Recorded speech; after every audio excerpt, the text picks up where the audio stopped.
നിലമ്പൂർ നിയമസഭാ മണ്ഡലം ഒരു ഉപതെരഞ്ഞെടുപ്പിലേക്ക് തന്നെ നീങ്ങുകയാണ്. അൻവറിന്റെ രാജി സ്പീക്കർ അംഗീകരിച്ചതോടെ ഇക്കാര്യം വ്യക്തമാക്കി നിയമസഭാ സെക്രട്ടേറിയറ്റ് വിജ്ഞാപനമിറക്കി. നിലമ്പൂർ നിയമസഭാ മണ്ഡലത്തിൽ ഒഴിവ് വന്ന കാര്യം സ്പീക്കർ ഇന്ന് തെരഞ്ഞെടുപ്പ് കമ്മീഷനെ അറിയിക്കും. നിലവിലെ നിയമസഭയുടെ കാലാവധി അവസാനിക്കാൻ 1.25 വർഷത്തോളം ബാക്കിയുള്ളതിനാൽ നിലമ്പൂരിൽ ഒരു ഉപതെരഞ്ഞെടുപ്പിന് തന്നെയാണ് കളമൊരുങ്ങുന്നത്. നിയമസഭാ തെരഞ്ഞെടുപ്പിന്റെ സെമി ഫൈനലാവും നിലമ്പൂർ പോരാട്ടം എന്ന് ഉറപ്പാണ്. അവിടെ തീ പാറുമെന്ന കാര്യത്തിലും സംശയം വേണ്ട.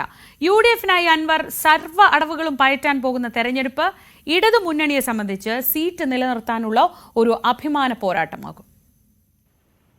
തൃക്കാക്കര, പുതുപ്പള്ളി, പിന്നീട് പാലക്കാടും ചേലക്കരയും 4 ഉപതെരഞ്ഞെടുപ്പുകൾക്ക് ശേഷം വീണ്ടും മറ്റൊരു ഉപതെരഞ്ഞെടുപ്പ് പോരാട്ടത്തിന് കളമൊരുങ്ങുകയാണ്. നിയമസഭാ തെരഞ്ഞെടുപ്പിന്റെ പടിവാതിക്കലാകും നിലമ്പൂർ ഉപതെരഞ്ഞെടുപ്പ്. 2 മുന്നണികൾക്കും വിജയിച്ചേ തീരൂ. പോരാട്ടം തീപാറും. UDF സ്ഥാനാർത്ഥിക്കായി സർവ്വ അടവുകളും അൻവർ പയറ്റുമ്പോൾ അൻവറിന് രാഷ്ട്രീയ മറുപടി നൽകാൻ വിജയത്തിൽ കുറഞ്ഞെന്നും ഇടതുമുന്നണിക്ക് ചിന്തിക്കാനാകില്ല. നിലമ്പൂർ നഗരസഭയും 7 പഞ്ചായത്തുകളും ഉൾപ്പെട്ടതാണ് നിലമ്പൂർ നിയമസഭാ മണ്ഡലം. നിലമ്പൂർ നഗരസഭയും പോത്തുകല്ല്, അമരമ്പലം, ചുങ്കത്തറ പഞ്ചായത്തുകളും നിലവിൽ LDF ആണ് ഭരിക്കുന്നത്. എടക്കര, വഴിക്കടവ്, മൂത്തേടം, കരുളായി എന്നീ പഞ്ചായത്തുകൾ UDF-ഉം. തദ്ദേശ സ്ഥാപനങ്ങളിൽ മുന്നണി ബലാബലം ഒപ്പത്തിനൊപ്പം. പക്ഷേ നിയമസഭാ തെരഞ്ഞെടുപ്പിനെ സ്വാധീനിക്കുന്ന ഘടകങ്ങൾ ഇക്കുറി വ്യത്യസ്തമാകും. വികസന വിഷയങ്ങൾക്കപ്പുറം രാഷ്ട്രീയ വിഷയങ്ങളിലേക്ക് UDF കേന്ദ്രീകരിച്ചാൽ വികസന രാഷ്ട്രീയം പറയലാകും LDF തന്ത്രം. VS ജോയിയും ആര്യടൻ ഷൗക്കത്തും തന്നെയായിരിക്കും UDF-ന്റെ സ്ഥാനാർത്ഥി സാധ്യതയിൽ മുന്നിൽ. നിലമ്പൂർ സ്വദേശി കൂടിയായ M സ്വരാജും നിലമ്പൂർ നഗരസഭാ ചെയർമാൻ മാട്ടുമൽ സലീമും ജില്ലാ കമ്മിറ്റി അംഗം VM ഷൗക്കത്തും ഇടത് പരിഗണന പട്ടികയിൽ വന്നേക്കാം. UDF-ൽ ആശയക്കുഴപ്പമുണ്ടായാൽ അത് മുതലെടുക്കാനും LDF തന്ത്രം മെനയാം. നിയമസഭയ്ക്ക് 6 മാസമെങ്കിലും കാലാവധിയുണ്ടെങ്കിൽ തെരഞ്ഞെടുപ്പ് നടത്തണമെന്നാണ് ചട്ടം. സ്പീക്കർ അംഗീകരിച്ച അൻവറിന്റെ രാജി തെരഞ്ഞെടുപ്പ് കമ്മീഷനെ അറിയിക്കലും മറ്റ് നടപടിക്രമങ്ങളും നിരവധിയുള്ളതിനാൽ തെരഞ്ഞെടുപ്പ് പ്രഖ്യാപനം നീളാനും സാധ്യതയുണ്ട്. മത്സരിച്ചില്ലെങ്കിലും താൻ പിന്തുണയ്ക്കുന്നവരെ വിജയിപ്പിക്കേണ്ടത് PV അൻവറിന്റെ രാഷ്ട്രീയ ജീവിതത്തിൽ അനിവാര്യമാണ്.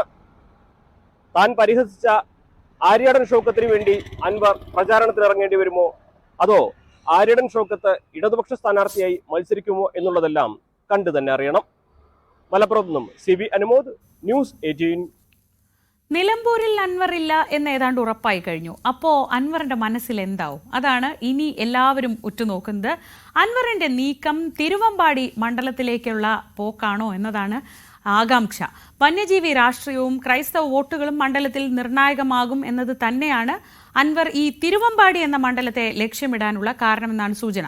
ഇന്നലെ രാജ്യപ്രഖ്യാപനം നടത്തിയ വാർത്താ സമ്മേളനത്തിൽ തന്നെ അൻവർ ഇതിന്റെ ചില സൂചനകൾ പങ്കുവച്ചിരുന്നു.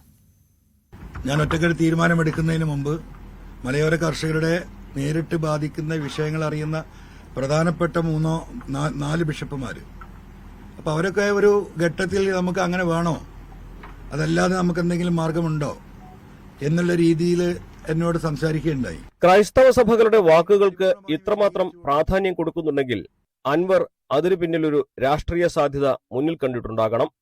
UDF-ന്റെ ഭാഗമാകാൻ നിലമ്പൂർ ഉപേക്ഷിച്ചുവെന്ന പ്രതിച്ഛായ ഉണ്ടാക്കുന്ന അൻവർ പക്ഷേ പാർലമെന്ററി രാഷ്ട്രീയം ഉപേക്ഷിക്കുന്നില്ല. 1.5 വർഷം കാത്തിരിക്കും. 2026-ലെ നിയമസഭാ തെരഞ്ഞെടുപ്പിൽ മലബാറിൽ തന്നെ UDF പിന്തുണയോടെ മത്സരിക്കുകയാണ് ലക്ഷ്യം. പക്ഷേ ആ മണ്ഡലം ഏതെന്ന ചോദ്യത്തിന് ഉത്തരമാണ് തിരുവമ്പാടി. വയനാട് ലോക്സഭാ മണ്ഡലത്തിന്റെ ഭാഗമായ തിരുവമ്പാടി മുസ്ലിം ലീഗിന്റെ സീറ്റാണ്. നിലവിൽ LDF വിജയിച്ച മണ്ഡലമാണെങ്കിലും UDF-ന് വേരോട്ടമുള്ള കുടിയേറ്റ വോട്ടുകൾ നിർണായകമായ മണ്ഡലം. ഒട്ടേറെ മലയോര മേഖലകൾ ഉൾപ്പെട്ട മണ്ഡലത്തിൽ ഭൂരിപക്ഷവും ക്രൈസ്തവ വോട്ടർമാരും. അവർ നേരിടുന്ന പ്രശ്നങ്ങൾ അൻവർ മുഖ്യപ്രചരണ വിഷയമാക്കുമ്പോൾ സഭകൾക്കും അൻവർ സ്വീകാര്യനാകുന്നു. ക്രൈസ്തവ വിഭാഗത്തിൽപ്പെട്ട VS ജോയിയെ നിലമ്പൂരിൽ മത്സരിപ്പിക്കണമെന്ന് ആവശ്യപ്പെട്ടതിനു പിന്നിലും ഈ രാഷ്ട്രീയ കാരണങ്ങളുണ്ടാകാം. തിരുവമ്പാടി മണ്ഡലത്തിൽ അൻവറിനെ കൊണ്ട് ജയിച്ചു കയറാൻ സാധിക്കുമെങ്കിൽ ഒരുപക്ഷെ മുസ്ലിം ലീഗ് സീറ്റിന്റെ കാര്യത്തിൽ വിട്ടുവീഴ്ചയ്ക്കും തയ്യാറായേക്കും. കോൺഗ്രസിന്റെ സീറ്റുകളൊന്നും അൻവറിന് കൊടുക്കാനാകില്ലെന്നും ലീഗ് വേണമെങ്കിൽ അവരുടെ സീറ്റിൽ വിട്ടുവീഴ്ച ചെയ്യട്ടെ എന്ന കോൺഗ്രസിന്റെ നിലപാടും അൻവറിനെ തിരുവമ്പാടിയോട് ചേർത്ത് നിർത്തുന്നതിൽ പ്രധാനപ്പെട്ട കാര്യമാണ്.